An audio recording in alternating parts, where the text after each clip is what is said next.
बेटा मैंने माइक नहीं लगाया, स्टार्ट कर दिया। हेलो माय डियर स्टूडेंट्स, कैसे हो आप सब। मैं Alokesh Agarwal accounts by triple M एक बार फिर आपका स्वागत करता हूं। दोस्तों आज हम लोग चैप्टर नंबर 3 जो न्यू बुक का चैप्टर नंबर 3 है उसके कुछ अनसॉल्व्ड क्वेश्चन शुरू कर रहे हैं।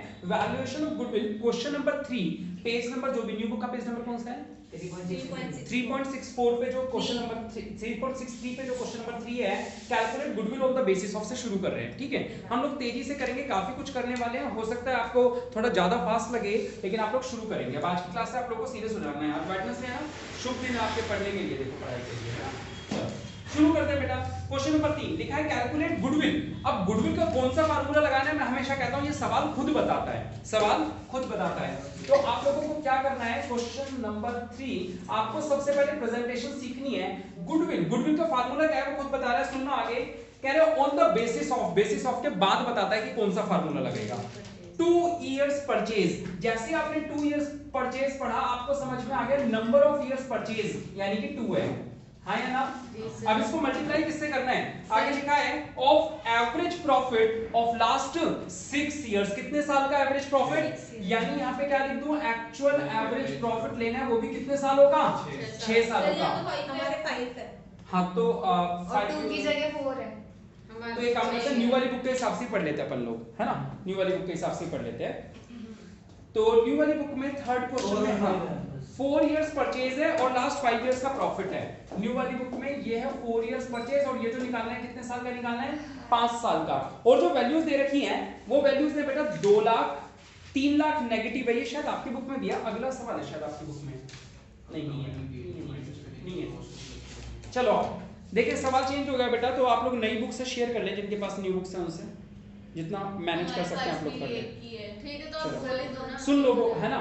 आओ बेटा, तो क्या लिखा हुआ है सवाल के अंदर, 2 लाख पहले साल का प्रॉफिट है, दूसरे साल का माइनस का 3 लाख है। यानी कि हम क्या करते हैं, इसके लिए एक वर्किंग नोट बना लें, है ना।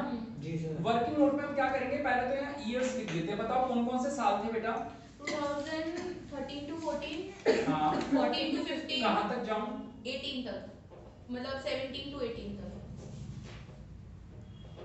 ये लो बेटा, यहाँ पे जो प्रॉफिट या लॉस गिवन है, नेगेटिव वैल्यू लिखने का मतलब होता है लॉस। बताना पहले साल का 2 लाख, एक बच्चा बोल के 2 लाख, फिर नेगेटिव का 3 लाख, हाँ 4,50,000, 4,50,000, 3,50,000, 3,50,000, 2,60,000। 2,60,000। इस तरह से हमें पिछले 5 सालों का प्रॉफिट बताया था, जिसमें एक साल लॉस था। केवल इतना ही होता तो हम सिंपल जोड़ के एवरेज निकाल देते 5 से डिवाइड करके। लेकिन जो तीसरा साल है यानी कि 4.5 लाख, उसके सामने ब्रैकेट में एक वैल्यू लिखी है। क्या लिखा है, including N abnormal gain of 50,000। कह रहे हैं ये जो तीसरा साल था ना, इसमें एबनॉर्मल गेन जुड़ा हुआ है, कितने रुपए का, 50,000 का। इसका क्या करेंगे, सुनना बेटा, plus minus abnormal. Plus minus का मतलब अगर एक्सपेंस है तो प्लस कर देंगे, गेन है तो माइनस। यहाँ पे गेन था मेरे ख्याल से, तो माइनस कर देंगे 50,000 रुपए, गेन वाले में माइनस करना है। अगले साल में फिर एक एडजस्टमेंट लिखी है, लिखा है after charging N abnormal loss of 90,000, यानी लॉस को क्या करना है, प्लस करना है। यानी ये तो थे प्रॉफिट। अगर कोई आपसे पूछे कि बताओ एक्चुअल प्रॉफिट कितने थे, तो एक्चुअल प्रॉफिट्स के लिए क्या करेंगे, एबनॉर्मल की एडजस्टमेंट हो गई।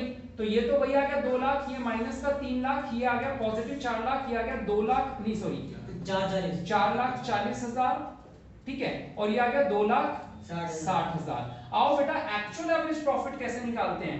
एक्चुअल एवरेज प्रॉफिट का मतलब होता है सम ऑफ एक्चुअल प्रॉफिट्स, यानी इनका सम करना है। 2 और 4 6 और 4 10 और 2 12 और 1 13, 13 में से 3 गया 10 लाख। आ रहा है समझ, जी सर। टोटल जो आया अगर इनका टोटल करोगे तो कितना आ जाएगा, 10 लाख। 10 लाख को कितने से डिवाइड करूंगा, 4 से, जी नहीं। मैंने आप लोगों को पहले भी बताया था, जो डिवाइड किया जाता है वो डिपेंड करता है जितने साल का आपने टोटल लगाया है। सर आपने 5 साल का टोटल लगाया है, इसलिए आप किससे डिवाइड करोगे, 5 से। तो एवरेज कितना आ गया, 2 लाख। इस 2 लाख को यहां पुट कर दोगे, आंसर आ जाएगा 8 लाख। मैच कर लो बेटा, डन। तेजी से आप लोग सवाल सीखेंगे, सब क्लियर क्या बेटा। अरे बेटा चैप्टर ये लोग तो पहली बार पढ़ रहे हैं, डिवाइड कर रहा है ना। हाँ 10 लाख डिवाइड बाय 5 कितना हो जाएगा। Good morning. आओ नेक्स्ट क्वेश्चन देखते हैं हम लोग। नेक्स्ट क्वेश्चन जो है हमारे न्यू वाली बुक में प्रॉफिट दे रखे हैं, न्यू वाली बुक में अलग है सवाल और सीधा ही भयंकर है। हाँ मैं आप लोगों को यहाँ पे एक बात और बता दूं बेटा, पेपर पे वैल्यूएशन ऑफ गुडविल का सेपरेट क्वेश्चन ही आएगा। जैसे ये अगला सवाल है, जो भी नेक्स्ट क्वेश्चन है, ये अपने आप में लेंथी और बड़ा सवाल है। अब अगर हम पेपर के लिहाज से तैयारी करें तो वैल्यूएशन ऑफ गुडविल का सवाल आता ही नहीं है पेपर में, और अगर कोई आएगा तो वो भी 1 नंबर का आएगा। अगर कोई आ गया तो मतलब 1 नंबर में बना सकते हो। अगला जो सवाल आप देख रहे हो वो वैल्यूएशन ऑफ गुडविल का है तो सही, लेकिन वो इतना लंबा सवाल है कि ना तो वो 1 नंबर में आ सकता है और 6 नंबर का बन सकता है। 6 नंबर में वैल्यूएशन ऑफ गुडविल से सवाल ही नहीं बनता, यानी पेपर में बन नहीं सकता। इस सवाल की जो लेंथ है वो किस मार्क्स के लायक है? 6 नंबर के लायक। और 6 नंबर का पेपर में वैल्यूएशन ऑफ गुडविल थोड़ी आएगा। 8 नंबर का क्वेश्चन आना है इस चैप्टर, वो भी अगले चैप्टर से। इस चैप्टर से एक अलग सवाल आना है, मैं बताऊंगा कौन से आएंगे सवाल, ठीक है। तो आप करना चाहो तो करवा देता हूं, वरना इन सवालों को करने की जरूरत नहीं है। जो मैं करवा रहा हूं उन पर टिक लगा लो आप लोग, जो नहीं करवा रहा आप डॉट लगा के छोड़ सकते हो। ना करवाने का कारण है कि वो पेपर में आने लायक नहीं है, ठीक है। हाँ पहले तो करवाए थे सारे क्वेश्चन, एक एक क्वेश्चन करवाया था। क्वेश्चन नंबर 5 देखेंगे आप लोग, ठीक है, जो पेपर में आ सकते हैं लेंथ के हिसाब से वो बता रहा हूं आप लोगों को, ठीक है। क्वेश्चन नंबर 5, ऑब्वियसली सारे क्वेश्चन तो नहीं होंगे। क्वेश्चन नंबर 5 देखेंगे हम लोग, क्या लिखा हुआ है? ABC are partners in the ratio 3:1।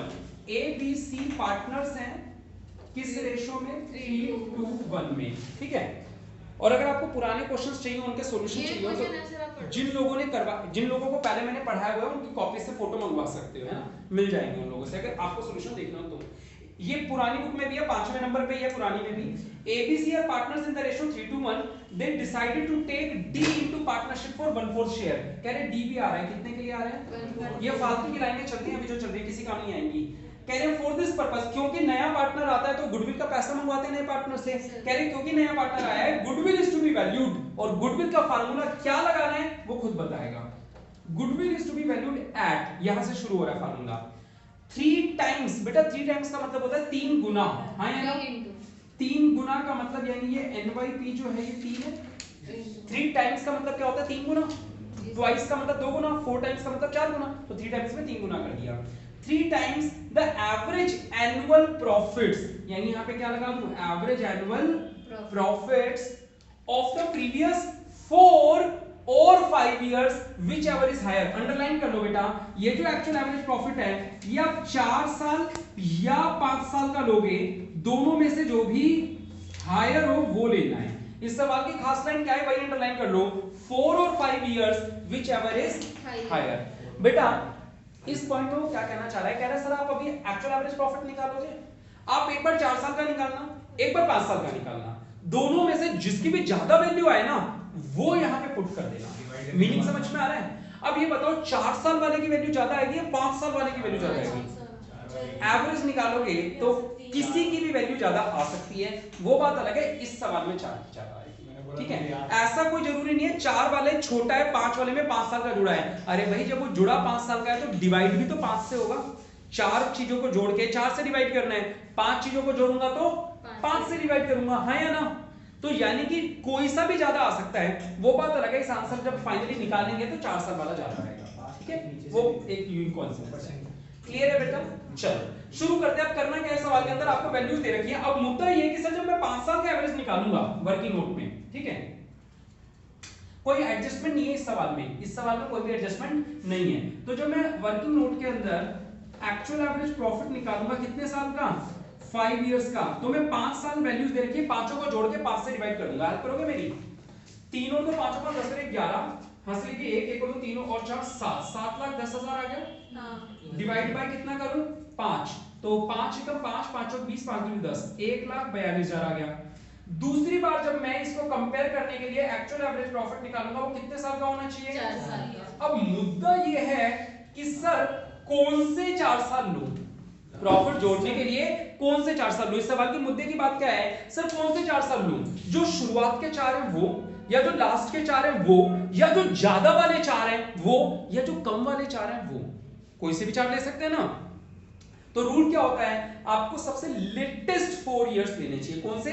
सबसे ताजा वाले 4 साल लेने चाहिए। अगर आपको अपने पास्ट के बारे में पता लगाना है तो आप सबसे ताजा वाले 4 साल देखोगे। सबसे ताजा वाले का मतलब होता है सबसे नीचे वाले 4 साल। नीचे से ऊपर चलो, जैसे 2017 के, 16 के, 15 के, 14 के, 13 वाले को नहीं लोगे यहाँ पे। और बेटा नीचे से काउंट करना चालू करो। 1 और 5 6 और 2 8, 3 और 2 5, बिल्कुल सही, 5,80,000। और इस बार डिवाइड किससे करोगे? 5 से या 4 से? 4 से डिवाइड करोगे, क्योंकि 4 साल का जोड़ा है तो 4 से डिवाइड करना है। 4 एकम 4 बचा 1, 4 चौक 16, 4 पंजे 20। बेटा दोनों में से कौन सा ज्यादा है? 4 साल। 4 years वाला ज्यादा आया है ना? तो ये वाली वैल्यू क्योंकि हायर है तो ये वैल्यू यहाँ पे पुट कर दोगे तो ये कितना हो जाएगा 3 पंजे 15 14 दिया 42 और 1 43 4,35,000 आंसर आ रहा होगा, चेक कर लो। ठीक है, किसी को नहीं समझ में आया तो पूछ सकते हैं। शबा आ रहा है परीक्षित, याद आ रहा है? पढ़ा हुआ मुझे तो याद ही है। हाँ, या ऐसा तो सारा कुछ ही पढ़ लिया, फिर तो पूछ लूंगा तुमसे कुछ नहीं। तभी बोल रहा हूँ। हिमांशु क्लियर है या नहीं है? अभी भी नहीं है, फिर तो बेटा दिक्कत आ जाएगी। बताओ क्या क्लियर नहीं है, चलो पहले पूछ लो। चलो ठीक है, देख लो क्वेश्चन नंबर 6 देख लो, क्या करना है आपको, कोई खास बात नहीं है इसमें। क्वेश्चन नंबर 6 आप लोगों को करना है एबीसी और partner sharing in the losses equally, हमें कोई फर्क नहीं पड़ता। They agree to admit D for equal share, इस बात से भी कोई फर्क नहीं पड़ता। For the purpose of goodwill, हमें यहां से फर्क पड़ता है। Goodwill is to be valued at, यानी गुडविल की जो वैल्यू निकालनी है वो कैसे निकलेगी? 3 इयर्स परचेज, यानी NYP कितना है 3, ठीक है। और 3 इयर्स परचेज के बाद क्या लिखा है, कहां गया? Average profit of last 5 years, यानी एक्चुअल एवरेज प्रॉफिट निकालना है कितने सालों का?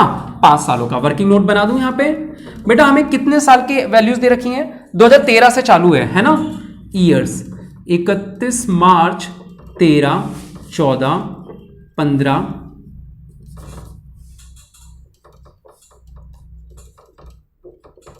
16 और एक और आएगा ना अभी 17, यही है सबके में, नई पुरानी में। प्रॉफिट जो गिवन है वो बताओ। 60,000 प्रॉफिट पहले साल का 60, फिर 1,50,000, 1,50,000, 20,000, 20,000 नेगेटिव है पहली बात तो ये। हाँ और बोलो। फिर 2 लाख, 2 लाख पॉजिटिव। फिर 1,85,000। देखो यहां तक अगर सवाल में केवल इतना ही होता तो मैं पांचों को जोड़ के 5 से डिवाइड कर देता, इजी था। सवाल में पैराग्राफ भी है, पढ़ें पैराग्राफ, जिसकी वजह से ये सवाल खास बन जाता है। क्या है, कह रहे 1 अक्टूबर 16। पहले तो आप लोगों को ये डेट पढ़ के मुझे बतानी है। 1 अक्टूबर 16 अगर मैं इसको बोलूं 1 2 3 4 5 ये अलग अलग साल हैं, तो 1 अक्टूबर 16 ये सन 2000, ये कौन से ईयर में आएगी? 3 में, 4 में या 5 में? 1 अक्टूबर 2016 3 में, 4 में या 5 में, किस में आएगी? जिससे पूछूंगा वो। परीक्षित सर सबसे पहले पूछता हूं, परीक्षित 1 अक्टूबर 2016 ही डेट है ना? हाँ, 1 अक्टूबर 2016 जो डेट है ये मुझे सोच के बताओ बेटा, ये कौन से ईयर में आएगी? अगर मैं इसको 3rd बोलूं, इसको 4th, इसको 5th, तुम्हारे हिसाब से 5th, तुम बेटा 4th, ठीक है, 4th, 5th, 4th, 4th, बराबर हो गए। 3rd 1 अक्टूबर 16 पूछ रहा हूं, ये 3rd है, ये 4th है, ये 5th है। मतलब 1 मिनट 5th में आएगा, उसने चेंज कर दिया सर, 5th में आएगा। ये सिमरन को तो सोचने दो, ये कौन से में चले गई? 16 है, 31 मार्च 2015 इसमें आएगा 1 अक्टूबर 16। भगवान भला करे। आओ, तो लगभग आप बराबर बट गए। सवाल को करने से पहले हमें फाइनेंशियल ईयर को समझना पड़ेगा। जो साल 31/3/15 को खत्म हुआ, यानी ये साल 1 अप्रैल 14 को शुरू हुआ होगा, 31 मार्च 15 को खत्म हुआ होगा। ये वाला साल 1 अप्रैल 15 से शुरू हुआ होगा, 31 मार्च 16 को खत्म हुआ होगा। ये वाला साल 1 अप्रैल 16 से शुरू हुआ होगा और 31 मार्च 17 को खत्म हुआ होगा। अब जरा ध्यान से देखो, 1 अक्टूबर 16 हम जीत गए 5th वाले ईयर में आएगी या नहीं आएगी? आ रहा है समझ में? नहीं आ रहा? 5th वाले ईयर में आएगी ना? क्यों? क्योंकि ये वाला साल तो मार्च में ही खत्म हो गया। इसका ट्रिक क्या थी? इसकी ट्रिक ये है सर, 1 अक्टूबर है, ये वाला साल तो तीसरे महीने में खत्म हो गया। जैसे चौथा महीना चालू हुआ, अगला साल शुरू हो गया। आ रही बात समझ? 31 मार्च 16 यानी 3rd मंथ में तो ये खत्म हो गया ना। 4th month, 5th month, 6th month या 10th मंथ, ये सब तो नेक्स्ट ईयर में आ गए। 1 अप्रैल 16 से तो नया साल चालू हो गया, यानी ये सारे यहां पे तो आएंगे नहीं, इससे अगले साल में चले जाएंगे। तो पहली ट्रिक तो सवाल की ये थी कि आपको ये पता होना चाहिए एडजस्टमेंट करनी कौन से साल में है। कौन से साल में करनी है बेटा? लास्ट वाले साल, सॉरी 1 अक्टूबर 16 बेटा इसमें आएगी, 5th वाले में, है ना? यानी ये एडजस्टमेंट कौन से साल में करनी है? सर यहां के बारे में बोल रहा है वो, इस वाले साल के बारे में। कोई डाउट किसी को? नहीं। तो आप लिख लो अंडरलाइन करके 1 अक्टूबर 16 यानी कि 5th ईयर। 1 अक्टूबर 16 को बुक में अंडरलाइन करके लिख लो 5th ईयर। बस अब सवाल में कुछ नहीं बचा। मेन बात ये थी कि क्या आप लोगों को ये पता है कि ये कौन सा ईयर है? ठीक है। अब तो देखो सवाल में क्या है, कह रहे एक कंप्यूटर थे जिसकी कॉस्ट थी 40,000, वो हमने परचेज किया था and debited to office expense account on which, बस इतना कर लो। एक बात बताओ बेटा, कंप्यूटर खरीदना एक्सपेंस है या असेट है? इन्होंने गलती से इसको ऑफिस एक्सपेंस दिखा दिया होगा, यानी इनके प्रॉफिट ज्यादा दिख रहे होंगे या कम दिख रहे होंगे? इन्होंने एक्सपेंस दिखाया होगा तो प्रॉफिट कम दिख रहे होंगे। हमें अपना एक्चुअल प्रॉफिट पता लगाने के लिए इस 50,000 को क्या करना चाहिए? जोड़ देना चाहिए। ये बात समझ में आई या नहीं आई? क्योंकि ये एक्सपेंस में दिखा दी गलती से, एक असेट खरीदी थी और दिखा दी ऑफिस एक्सपेंस के नाम से, तो आपका यानी कि प्रॉफिट कम आया होगा उस साल, प्रॉफिट कम शो हो रहा होगा। सही प्रॉफिट पता लगाने के लिए उस एक्सपेंस को हटाना है, यानी कि वापस जोड़। माइनस तो प्रॉफिट में से वैसे ही हो जाता है ना एक्सपेंस। हाँ, एक्सपेंस कम करना है यानी कि प्रॉफिट बढ़ाना है। क्लियर है? एक्सपेंस कम करने का मतलब क्या होता है? प्रॉफिट बढ़ाना है। तो यहां 50,000 रुपए क्या कर दूंगा? पहली बात तो प्लस कर दूंगा। दूसरी बात इसी के आगे सुनना, लिखा है कह रहे अब क्योंकि आपने इसको हाँ 40 था क्या, सॉरी। अब कह रहे क्योंकि ये आपने असेट बना लिया, अब इसको तो असेट बना लिया तो इस पर डेप्रिसिएशन भी लगना चाहिए। डेप्रिसिएशन कितना लगेगा? 25% लगेगा। अब बच्चे जल्दीबाजी में 40,000 का 25% यानी कि 10,000 लगा देते हैं, और 10,000 को प्लस करूंगा या माइनस? डेप्रिसिएशन से प्रॉफिट कम होगा, माइनस। गलती क्या है, यहां 10,000 नहीं आएगा। आपने असेट 1 अक्टूबर को खरीदी है तो केवल 6 महीने का ही तो डेप्रिसिएशन लगेगा। अक्टूबर, नवंबर, दिसंबर, जनवरी, फरवरी, मार्च, यानी ये जो डेप्रिसिएशन लगेगा वो 40,000 का कितना परसेंट? 25%। कितने महीनों का लगेगा? 6/12 यानी कि 5,000 लगेगा। ठीक है, तो ये कितना हो जाएगा? 5 5 10 1 8 9 3 12 1 और 1 2, 2,20,000 आ जाएगा। हाँ या ना? ये बात समझ में आई या नहीं आई? केवल 5th ईयर में छोटी सी एडजस्टमेंट थी जिसको समझाने के लिए मुझे 7 मिनट लग गए, लगभग 6 से 7 मिनट। क्या कि सर पहली बात तो ये पता लगाओ कि कौन से ईयर में एडजस्टमेंट है, वो पता लगा लिया सर 5th ईयर में है। फिर एडजस्टमेंट क्या है, अब उसके बारे में बात करते हैं। कहते हैं सर हमने कोई कंप्यूटर खरीद लिया था जो ऑफिस एक्सपेंस में दिखा दिया, यानी एक्सपेंस ज्यादा दिखा दिया। एक्सपेंस ज्यादा दिखाने का मतलब प्रॉफिट को कम करके दिखाना है। तो आप सही प्रॉफिट पता लगाने के लिए वापस जोड़ दूं उसको, प्रॉफिट को बढ़ाऊं, 50,000 से प्रॉफिट 40,000 से प्रॉफिट बढ़ा दिया। इतना ही नहीं, अब उन्होंने बोला कह रहे क्योंकि अब आप इसको असेट मान रहे हो, असेट पे तो डेप्रिसिएशन लगता है, और डेप्रिसिएशन हमारे लिए एक एक्सपेंस है जिसकी वजह से प्रॉफिट कम होएगा, है ना। कितना डेप्रिसिएशन लगेगा सर? 40,000 पे 25%, लेकिन कितने समय का सर? खरीदी 1 अक्टूबर को थी तो 6 महीने का लगेगा, यानी कि ये कितना आ गया अगर मैं कहूं तो ये हो गया 5,000।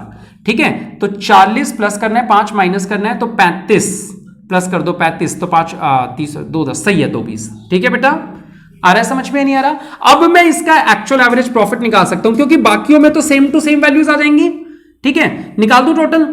चलो 60 और 1 50, 2,10,000, 1,90,000, 3,90,000, 4,10,000, 6,10,000।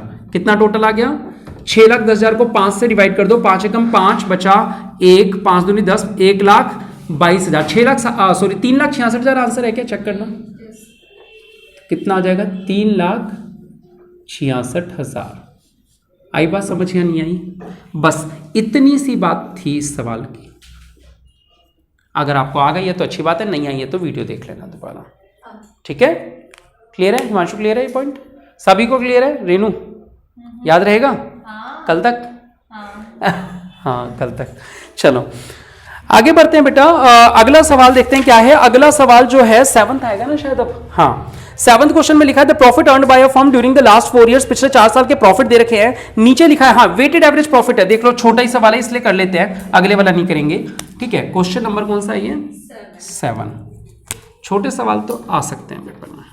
देखो क्वेश्चन नंबर 7 में लिखा है कह रहे वेटेड एवरेज प्रॉफिट निकालो। लास्ट लाइन में लिखा है calculate the value of goodwill on the basis of 3 years purchase of weighted average profit. यानी गुडविल की वैल्यू कैसे निकालनी है? 3 इयर्स परचेज यानी कि 3 इंटू वेटेड एवरेज प्रॉफिट। अब वेटेड एवरेज प्रॉफिट के लिए क्या बनाना पड़ेगा?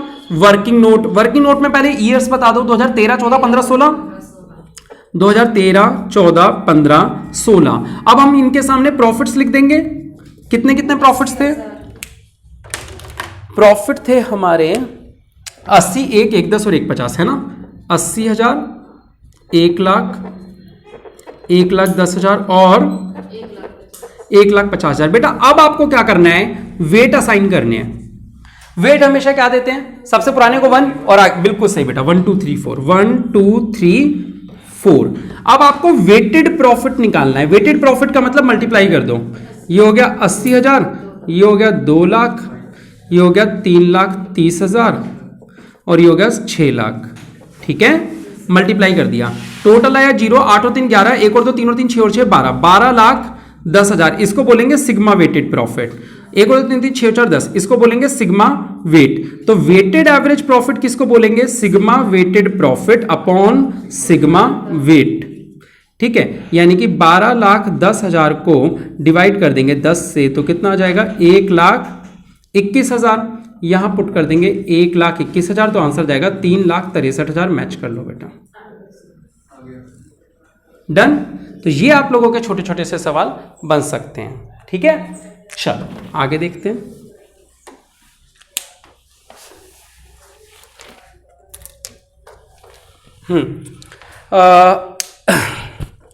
Next question. अब आप लोग आ जाइए सीधा सुपर प्रॉफिट पे। अगले सवाल को छोड़ दीजिए, बड़ा और बेकार तो क्या कहें, बड़ा सवाल है इसलिए कोई खास वो दिक्कत वाला है।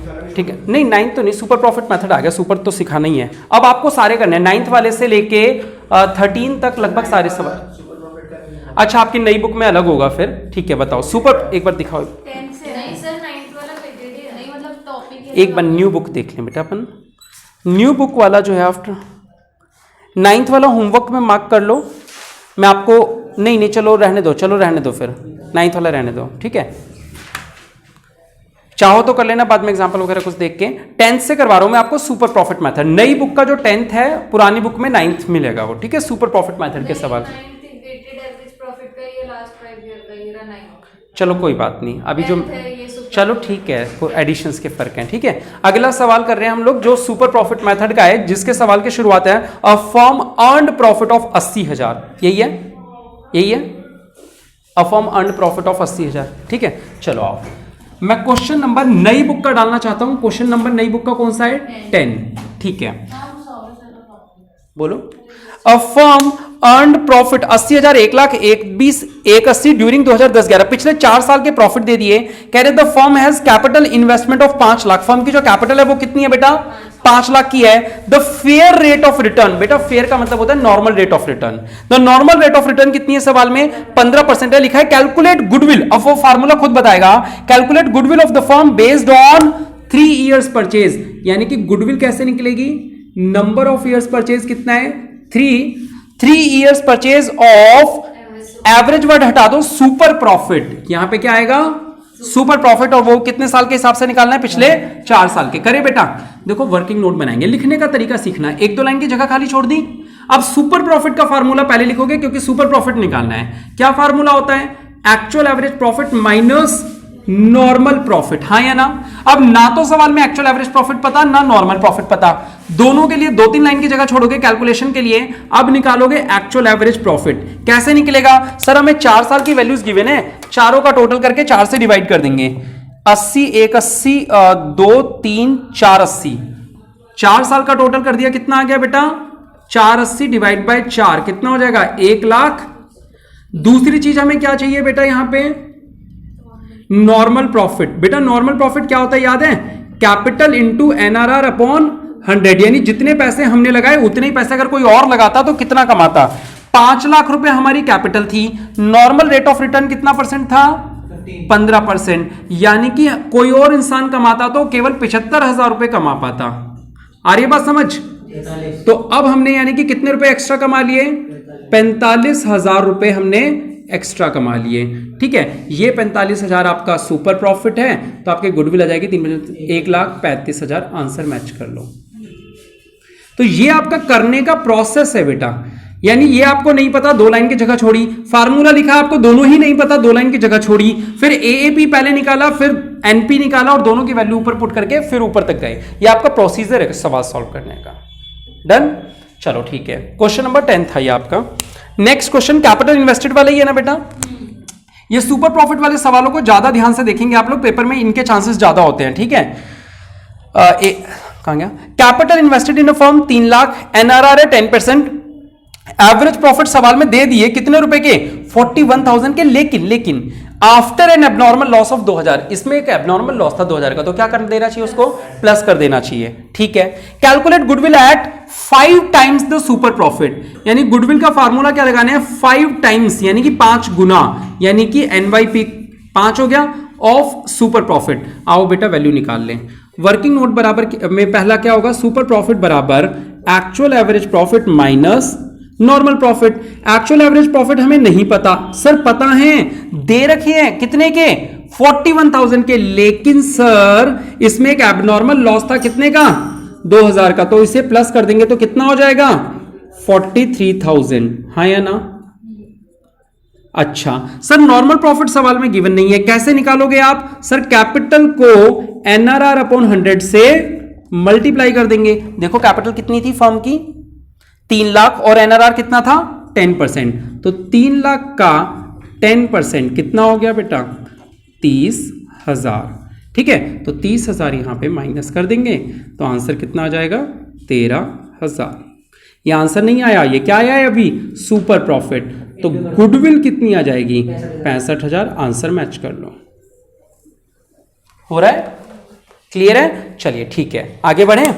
ये था हमारा क्वेश्चन नंबर 11। अगला सवाल देखो सीबीएसई में आया हुआ है, फाइनली एक सवाल मिला जो सीबीएसई में आया हुआ है, तो जरा देखते हैं कि कैसा सवाल है, ठीक है। सुपर प्रॉफिट से सीबीएसई में आने के ज्यादा चांसेस होते हैं।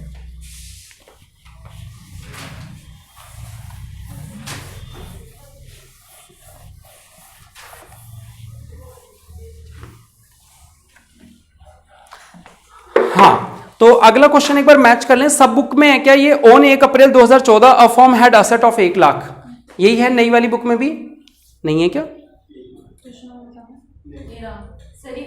अच्छा छोड़ी, मैं एक जंप मार गया। अगला क्वेश्चन तो ये होगा, the average net profit expected in future bye ABC firm, यही है क्या, ये भी नहीं है, चलो न्यू वाली बुक की दे दो।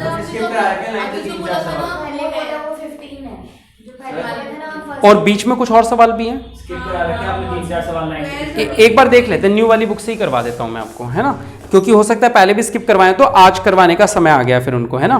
मैंने नई वाली बुक का 11वां करवा दिया, चलो तो नई वाली बुक का 12वां देखेंगे एक बार। जिनके पास बुक नहीं है वो देखें, सीबीएसई 2019 एमपी यानी मध्य प्रदेश में आया हुआ है। बेटा सीबीएसई ने क्या किया, पहले तो सीबीएसई 2 तरह के पेपर बनाता था, दिल्ली का अलग और दिल्ली के बाहर पूरे को बोलता था वो ऑल इंडिया, ठीक है, आउटसाइड दिल्ली बोलता था, पूरे इंडिया का एक पेपर आता था। फिर वो लीक वीक वाला प्रकरण हो गया था, उसके बाद उसने क्या किया, हर स्टेट में अलग अलग पेपर बनाने चालू कर दिए। आपको पता होगा मेरे सीबीएसई वाले पेपर पे लगभग 80,000 के करीब व्यूज आ रखे हैं। वो क्यों आए हैं, वो पूरा भारत सीबीएसई का पेपर का सोल्यूशन ढूंढता है। मैंने राजस्थान वाला डाला हुआ है, फिर बच्चों के कमेंट आते हैं, सर बिहार वाला बता दो, सर यूपी वाला बता दो, ये बता दो, वो बता दो। हर स्टेट में अलग अलग पेपर आ रहे हैं। तो ये जो सवाल आए कौन से कहां से आया बेटा, एमपी बोर्ड के लिए, एमपी में जो सीबीएसई का बोर्ड था वहां के लिए आया हुआ है। चलो आओ सवाल क्या है देखते हैं, देखते हैं कि पेपर वाला सवाल हम कर सकते हैं क्या। सवाल के डाटा मैं यहां उतार रहा हूं, जिनके पास बुक नहीं है न्यू वाली वो यहां देख सकते हैं। क्वेश्चन नंबर 12 समरी उतार रहा हूं सवाल की। The capital of the firm of Anuj and Binu is 10 lakh. तो मैं आपको बता रहा हूं कि जो कैपिटल है फर्म की वो कितनी है, सवाल में 10 लाख है। And the market rate of interest is 15%, यानी वो जो एनआरआर है वो कितना परसेंट है, 15% है। उसके अलावा annual salary to the partner is 60,000 each है। जिन लोगों के पास बुक है वो यहां लिख ले, सैलरी टू पार्टनर ईच के नीचे अंडरलाइन कर ले, यानी ये जो 60,000 है ये ईच, 2 पार्टनर थे तो दोनों को देंगे बेटा 60-60 हजार रुपए। और क्या लिखा हुआ है, the profit for the last 3 years वर 280, 380, 420। पिछले 3 साल के हमें प्रॉफिट्स दे रखे हैं 280 और बताना 380 और 420, ये पिछले 3 साल के प्रॉफिट बताए हुए हैं। और लिखा है goodwill of the firm is to be valued on, goodwill का फार्मूला वो खुद बताता है हमें, ऑन के बाद क्या लिखा है, 2 ईयर्स परचेज ऑफ, यानी कि NYP कितना आ गया, 2 years purchase of last 3 years average super profit. अब कंफ्यूज मत हो जाना, एवरेज सुपर प्रॉफिट, जब एवरेज के आगे सुपर आ जाए तो एवरेज वर्ड हटा दो, क्या बन गया वो सुपर प्रॉफिट। तो यहां पे क्या वर्ड लगाओगे, सुपर प्रॉफिट। करें सवाल सॉल्व।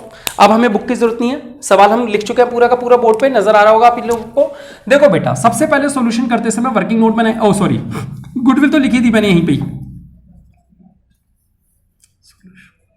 वर्किंग नोट बनाएंगे। यहां पे वर्किंग नोट में सबसे पहले लिखेंगे सुपर प्रॉफिट क्या होता है, sir actual average profit minus normal profit.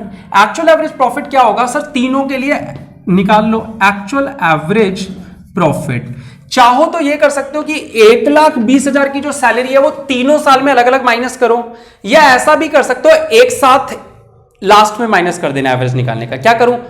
एक साथ कर दूंगा। पहले एक काम करते हैं, एवरेज निकाल लेते हैं, एवरेज प्रॉफिट। एक्चुअल एवरेज नहीं निकालना, क्या निकाल रहा हूं? Average profit. 280 plus 380 plus 420 divided by 3।